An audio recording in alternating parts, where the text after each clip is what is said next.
Mentor Ramesh Prabha நேயர்களுக்கு வணக்கம். Admission அட்வைஸில் இன்றைக்கி நான் பேச போகிற தலைப்பு உரிய நேரம். அதாவது எதை எந்த நேரத்தில் செய்யணும், எதை எப்போ செஞ்சால் போதும் அப்படிங்கிறது தான் இதில் நான் சொல்ல வர விஷயங்கள். உதாரணமாக பார்த்தீங்கன்னா, இன்றைக்கி இந்த +2 முடிச்சுட்டு ஏதாவது ஒரு யூஜி கோர்ஸ் சேர்கிறதுக்கு முயற்சி பண்ணுறாங்க. இன்ஜினியரிங்காக இருக்கலாம், மெடிசன் ரிலேட்டடாக இருக்கலாம், ஆர்ட்ஸ் அண்ட் சயின்ஸாக இருக்கலாம், அக்ரியாக இருக்கலாம், வெட்டினரியாக இருக்கலாம், லாவாக இருக்கலாம், டிசைனிங்காக இருக்கலாம், எந்த கோர்ஸாக வேணாலும் இருக்கலாம். அப்போ இந்த நேரத்தில் இதில் எது நல்ல காலேஜ், இதில் எது நல்ல கோர்ஸ்னு சேர்த்து அதை செலக்ட் பண்ணி அதை சேர்றது மட்டும்தான் சரியான நம்பருக்குமே தவிர்த்து, நிறைய நேரங்களில் எதிர்காலத்தை பற்றி ரொம்ப தள்ளி இருக்கிற எதிர்காலத்தை பற்றி இப்போவே கேள்வி கேட்டுகிட்டு இருப்பாங்க, அதை பற்றி பேசிகிட்டு இருப்பாங்க.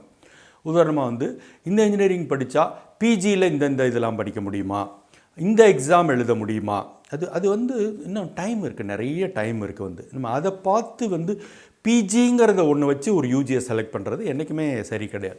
நிறையா சேஃப்டியான பிஜி நிறையவே இருக்குது. உதாரணமாக இன்றைக்கி பார்த்திங்கனாக்கா எம்பிஏயில் சேர்கிறதுக்கு எந்த யூஜி படிச்சிருந்தாலுமே எம்பிஏ சேரலாம்.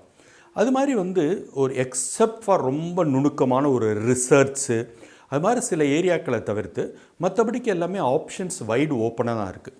அது மட்டும் இல்லை, நம்ம ஒரு என்ஜினியரிங்னால் 4 வருஷம், ஒரு ஆர்ட்ஸ் அண்ட் சயின்ஸ்னால் 3 வருஷம்.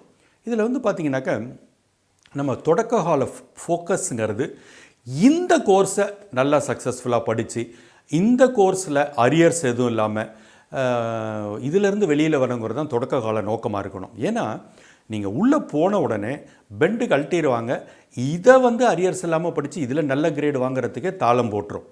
அப்படி இருக்கும்போது இப்போவே நான் இன்னும் 5 வருஷம் கழிச்சு என்ன, 4 வருஷம் கழிச்சு பிஜி என்ன, இதெல்லாம் இப்போ இன்றைக்கி ஒரு தேவையில்லாத ஒரு விஷயம்.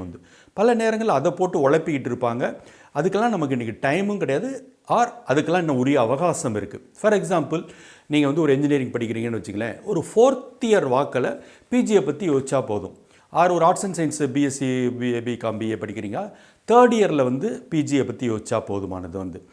பல நேரங்களில் நீங்கள் பிஜின்னு கவலைப்பட்டுக்கிட்டு இருக்கும்போது ஃபைனல் இயரில் ஒரு அட்ராக்டிவாக ஒரு வேலை கிடச்சிருச்சுன்னா ஃபஸ்ட்டு ப்ரையாரிட்டி அந்த வேலையில் சேர்றதா இருக்கும். பிஜி அப்புறம் கூட பார்த்துக்கலாம், இல்லை பிஜி தேவையில்லாமே கூட போகலாம்.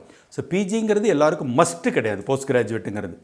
ஸோ அந்த மாதிரி ஆங்கிளில் பார்க்கும்போது நான் என்ன சொல்ல வரேன் அப்படின்னு கேட்டிங்கனாக்கா, இப்போவே இந்த +2 காலகட்டத்திலே போய் கல்லூரியில் சேரும்போதே போஸ்ட் கிராஜுவேட்டை பற்றி அதிகம் கவலைப்படக்கூடாது, அது அவசியம் இல்லை. நீங்கள் அதற்கான கவலையை அதற்கான சிந்தனையை, அதற்கான ப்ரிப்பரேஷன்ஸை கிட்டத்தட்ட ஃபைனல் இயருங்கிற அந்த உரிய நேரத்தில் செஞ்சால் போதுமானது அப்படிங்கிறது தான் என்னுடைய கருத்து.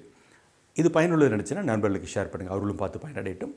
மற்றபடி மென்டார் ரமேஷ் பிரபா இதுவரை சப்ஸ்கிரைப் பண்ணலையா, இப்போவே சப்ஸ்கிரைப் பண்ணுங்கள். நன்றி, வணக்கம்.